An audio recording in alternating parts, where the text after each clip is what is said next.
kita itu dijadikan benar lewat pengudusan yang dilakukan oleh Yesus. Karena tanpa lewat pengudusan yang dilakukan oleh Tuhan Yesus, tidak mungkin kita bisa menjadi orang yang benar. Ya, seperti tadi, binatang buas tidak mungkin bisa menjadi binatang jinak. Hanya ketika diubah, dijadikan ciptaan baru, dikatakan, baru bisa. Dan yang bisa menjadikan binatang buas menjadi binatang jinak itu hanya pencipta. Demikian juga kita. Kita yang adalah manusia berdosa hanya bisa dijadikan orang benar oleh pencipta. Ya, nanti saudara baca di Kejadian 20 itu ada kejadian menarik, saudara. Jadi itu peristiwanya Abraham, ya, yang melakukan kesalahan terhadap Abimelek. Jadi Abraham mengaku istrinya itu sebagai adik, sehingga diambil oleh Abimelek. Tapi kemudian dikatakan kutuk turun atas Abimelek, sehingga Tuhan menegur, bukan kutuk. Tuhan menegur Abimelek. Kenapa kamu ambil? Ya, itu. Tapi Abimelek kemudian dia bilang, saya kan nggak tahu orang dia yang mengatakan itu adiknya. Jadi sebetulnya yang salah itu Abraham apa Abimelek? Tapi aneh, saudara. Tuhan menyuruh Abimelek minta didoakan oleh Abraham. Bukan Abimelek yang suruh berdoa buat Abraham, tapi Abraham yang suruh berdoa buat Abimelek. Kenapa? Karena Abraham adalah orang benar di hadapan Tuhan. Ya, orang yang sudah dibenarkan oleh Tuhan karena iman. Dalam Kejadian 15, saudara. Seperti itu. Ya. Jadi kita ini harus bersyukur oleh penebusan Yesus, oleh karya ya yang dilakukan oleh Tuhan Yesus, Tuhan sudah menjadikan kita sebagai orang benar. Dan status kita sebagai orang benar ini sifatnya ya. Yang kedua, ya biar agak cepat nih. Yang kedua, ya dikatakan kita ini tidak bercela. Jadi maksudnya begini, sebagai orang yang tadinya berdosa, pasti kita ini memiliki kehidupan yang penuh aib, betul? Ya, penuh aib, penuh kehidupan yang memalukan. Saya kalau cerita masa lalu saya memalukan banget sebenarnya, ya. Sangat memalukan. Ya. Saya ini bukan orang, wah benar-benar orang yang rusak, saudara ya. Dan biasanya kalau kita memiliki aib, ya orang akan menghina kita, betul? Betul nggak? Orang akan menghina kita. Mungkin juga orang tidak akan memandang kita. Bahkan sebelah mata pun enggak. Ya, orang akan memalingkan muka istilahnya ketika bertemu dengan kita. Kalau kita ini adalah orang yang penuh dengan aib, penuh dengan kehinaan. Orang akan merendahkan kita, orang akan melecehkan kita, bahkan dia mungkin tidak mau berhubungan dengan kita. Tapi firman Tuhan katakan, Allah menempatkan kita tidak bercela, tidak beraib. Artinya apa? Dari latar belakang apapun saudara, memiliki aib sebesar apapun, memiliki kehinaan seperti apapun, di dalam Tuhan ada perubahan yang Tuhan lakukan. Aib itu akan Tuhan hapuskan. Tuhan gantikan dengan kemuliaan Tuhan. Kehinaan apapun yang pernah kita miliki di masa lalu kita, sebobrok apapun hidup kita, serusak apapun kehidupan kita, kita harus percaya ketika kita ada di dalam Kristus, semua Tuhan hapuskan dan Tuhan gantikan dengan kemuliaan-Nya. Kalau saudara baca dalam Yohanes 17, ya, Tuhan katakan apa? Aku mau memberikan kemuliaan-Ku kepada mereka, kepada kita semua yang percaya. Ya. Jadi saudara jangan lagi berjalan dengan rasa malu. Ya. Jangan, saudara. Kita ini adalah orang-orang yang sudah dibenarkan. Kita ini adalah orang-orang yang sudah dimuliakan oleh Tuhan. Ya.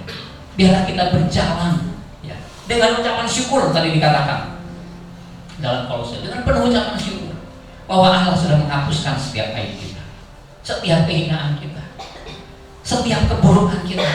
Tuhan hapuskan. Karena Tuhan mau kita menjadi terang dengan memberikan hidup. Kemudian yang ketiga, tanpa apa? Cacat. Saudara tahu artinya cacat?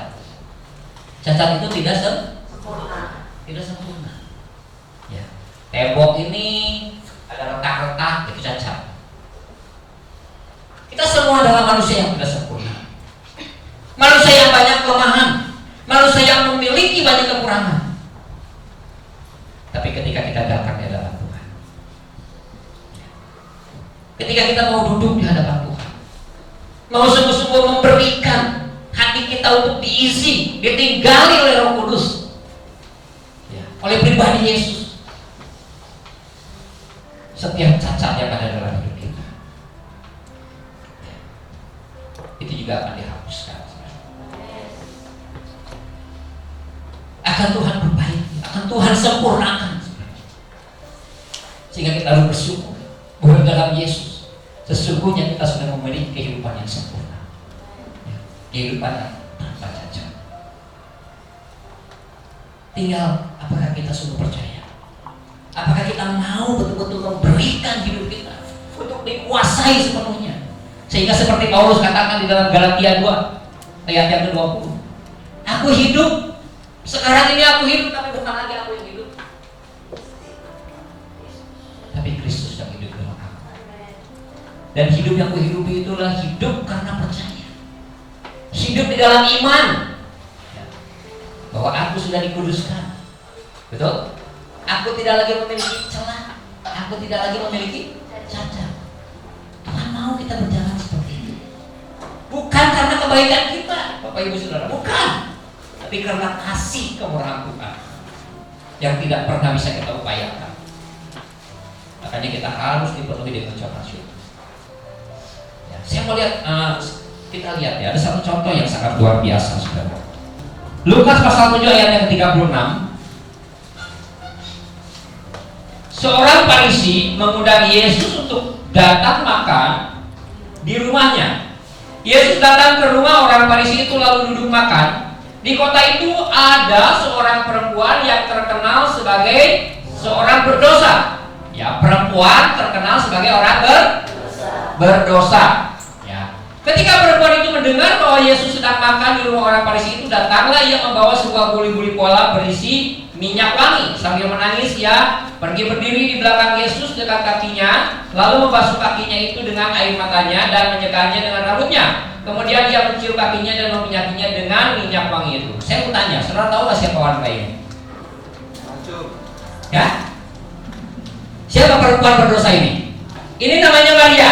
Dia adalah saudara Marta dan Lazarus. Yohanes 11. Ya. Ini kita belajar. Kita lihat bagaimana Tuhan bekerja dalam kehidupan Maria. Ada seorang yang sedang sakit namanya Lazarus. Ia tinggal di Betania, kampung Maria dan adiknya Marta.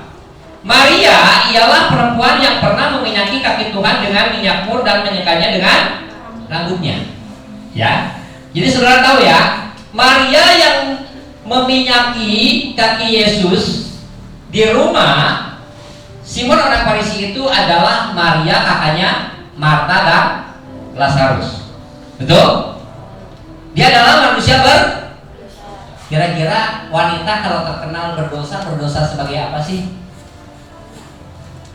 Sebagai pembunuh, pembohong, atau kira-kira apa? Biasanya kalau wanita, ya, kalau wanita dikenal sebagai wanita berdosa, gitu. Biasanya dosa yang berhubungan dengan seksual biasanya seperti itu. Ya.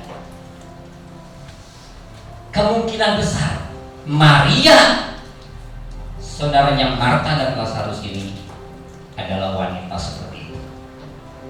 Kira-kira menurut Bapak Ibu Saudara, ya, aibnya besar atau kecil? Hah? Besar. Ya. Dia kalau ketemu orang pasti juga malu, merasa harga dirinya rendah. Tapi ketika Maria bertemu dengan Yesus,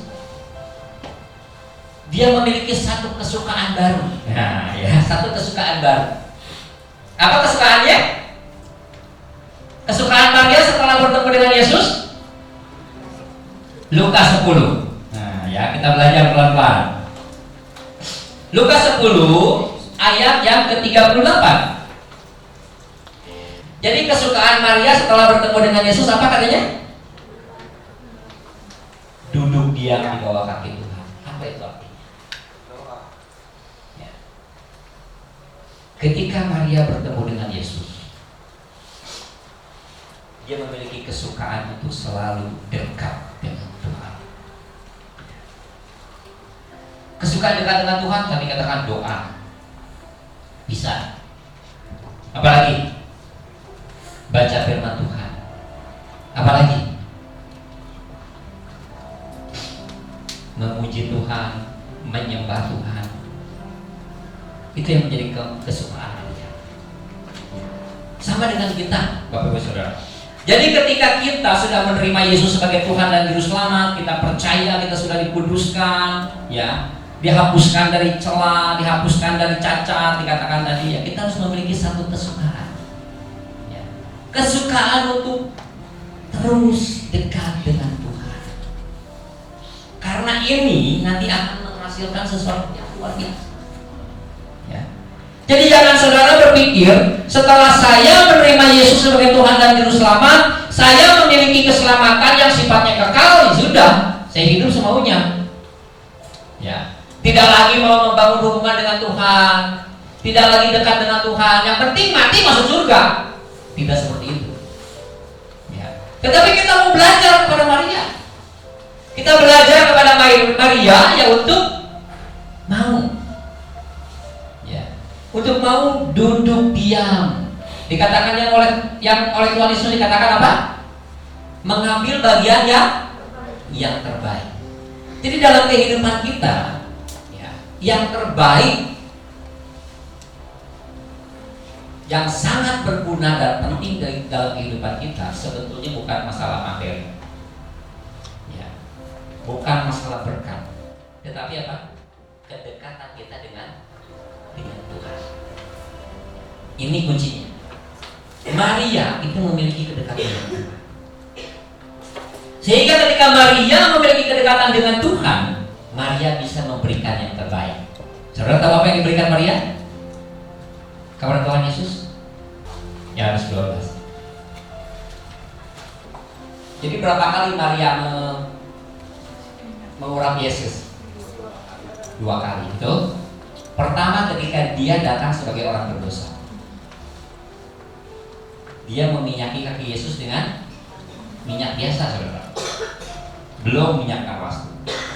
Tapi ketika dia mulai dekat dengan Tuhan, selalu dia di bawah kaki Tuhan, membangun hubungan dengan Tuhan, dia diberikan satu pengertian yang lebih mendalam tentang kasih Tuhan. Bagaimana kasih Tuhan kepada dia? Bagaimana pengampunan Tuhan? Bagaimana penerimaan Tuhan? Ya.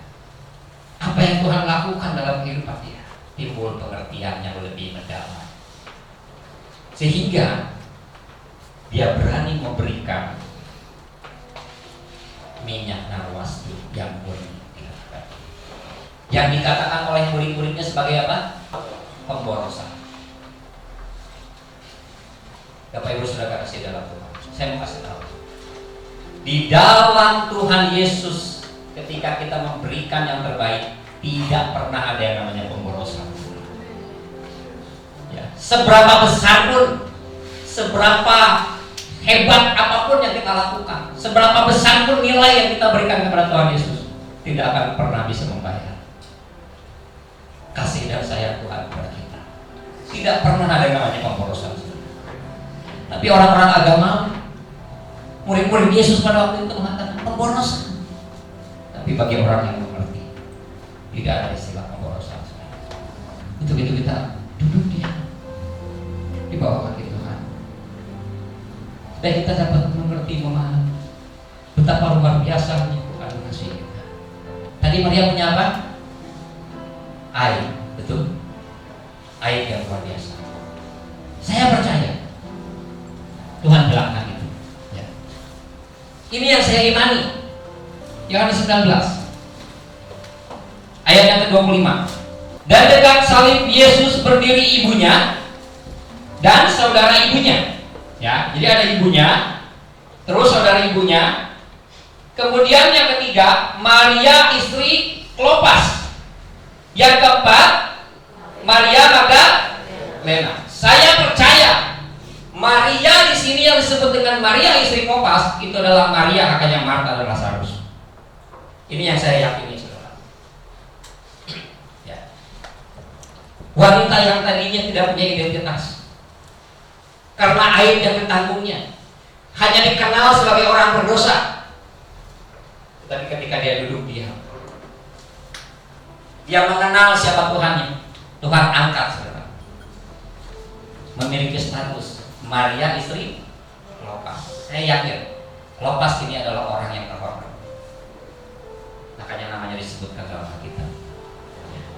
Dan kalau saudara ingat, kejadian ini persis sama dengan kejadian di salah seorang wanita dalam Perjanjian Lama. Saudara ingat siapa? Perempuan sundal yang kemudian diangkat. Siapa? Rahab. Saudara ingat? Dia adalah seorang wanita penghuni kota Yeriko, betul? Jadi Rahab dikatakan dia adalah seorang, ya kalau di sini Maria itu cuma dikatakan sebagai orang terkenal sebagai orang berdosa. Kalau Rahab itu jelas-jelas dikatakan wanita sundal. Itu jelas wanita sundal. Tetapi yang luar biasanya wanita sundal ini ketika dia mendengar, ada Allah yang membawa satu bangsa besar keluar dari tanah Mesir dengan menyeberangi laut, mengalahkan raja-raja yang dilewatinya, wanita ini percaya. Wanita ini percaya. Saudara pelajari, baca. Jadi ketika dua pengintai Israel masuk ke kota Yeriko, ya, ke tempat perempuan ini, dia ngomong sama pengintai ini, aku sudah mendengar apa yang dilakukan oleh Allah terhadap kamu, mengeringkan laut, mengalahkan raja-raja yang luar biasa, dan kegentaran dia bilang meliputi seluruh kota Yeriko ini, dan aku percaya kota Yeriko ini akan jatuh ke tanganmu. Itu yang dia imani. Ketika Rahab percaya, ya, dengan apa yang dia dengar, Tuhan angkat dia. Dia dijadikan istri oleh Matius 1 ayat 4. Rahab memperanakan Aminadab, Aminadab memperanakan Nahason, Nahason memperanakan Salmon. Ya, ini Salmon. Salmon memperanakan Boas dari Rahab. Ya, Boas memperanakan Obed dari Rut, Obed memperanakan Isai, dan selanjutnya sampai kepada Tuhan Yesus. Jadi wanita sundal ini dikatakan diangkat menjadi istri, diperistri oleh yang namanya Salmon, dan dia menjadi salah satu leluhur dari Tuhan Yesus Kristus. Kejadian ini persis sama dengan apa yang dialami oleh Maria. Mirip, Maria dikenal sebagai wanita berdosa, tapi ketika dia datang ke hadapan Tuhan, dia percaya dengan kebaikan Tuhan, dia membangun hubungan dengan Tuhan Yesus. Tuhan Yesus pulihkan kehidupannya, hapuskan celahnya, ya, bahkan hapuskan cacatnya, sehingga dia diangkat oleh Tuhan Yesus. Sama dengan Rahab. Saya percaya kemurahan Tuhan, ya, kemurahan Allah yang sudah dicurahkan di atas salib di Kalvari, itu semua tersedia buat kita yang ada di tempat ini. Jangan lagi memandang kehidupan kita yang ada di belakang. Kehidupan kita mungkin penuh kehilangan, penuh kekurangan, penuh kelemahan. Kehidupan yang penuh dengan ketidakberdayaan, saudara. Tapi kita harus percaya. Ketika kita sudah menerima Yesus, ada Roh Kudus yang dikatakan adalah kuasa yang sudah membangkitkan Yesus dari kematian. Kuasa yang sudah membangkitkan Yesus dari kematian tinggal di dalam diri kita, ada dalam kehidupan kita. Dan kuasa yang sama itu, saya percaya, itu akan mengangkat derajat hidup kita. Itu akan membawa kita untuk bisa menjadi terang dengan memberikan hidup kita pertama bagi keluarga, lingkungan sekitar, dan bagi seluruh kita. Tuhan Yesus memberkati semuanya.